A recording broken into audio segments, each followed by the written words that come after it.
Alors, c'est des maladies qui touchent le poumon. Donc, l'interstitium, c'est, si vous voulez, la base architecturale du poumon. Et c'est lui qu'elle touche.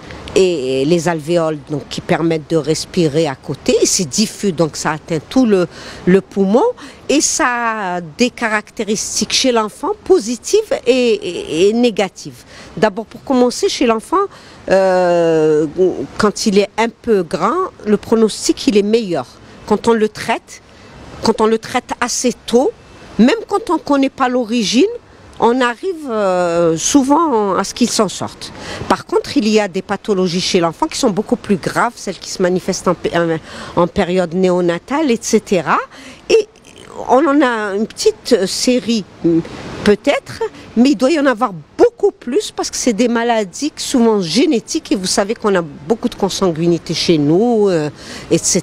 Donc on en a certainement beaucoup plus qu'on ignore et c'est dommage parce qu'on ne les soigne pas à temps. Cause environnementale, mais c'est pas les causes, c'est pas la pollution. On s'entend bien. C'est par exemple, vous avez vu le professeur Sekfali, elle nous a parlé de cas dans notre service de pneumopathie, qu'on appelle les pneumopathies d'hypersensibilité. C'est le fait qu'il y ait des déjections et de plumes d'oiseaux dans l'atmosphère, le fait qu'il y ait des moisissures dans l'atmosphère, etc.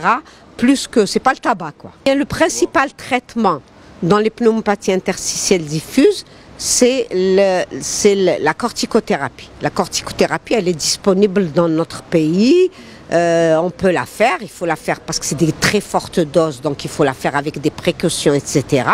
Après, les autres traitements aussi, ils sont disponibles. Le tout, c'est de prendre le malade tôt et à temps. Il n'y a pas beaucoup, c'est des maladies rares, c'est 1 pour 10 millions dans le monde, hein. C'est ce qu'on appelle les maladies rares. Mais le problème des maladies rares, c'est qu'il y a tellement de maladies rares qu'elles finissent par devenir nombreuses. Donc c'est ça le problème des maladies rares. Après, vous savez, quand vous avez votre enfant qui est malade, je sais pas, des fois, moi, les gens, ils me disent il a 2% de risque de mourir. Mais pour ses parents, c'est 100%.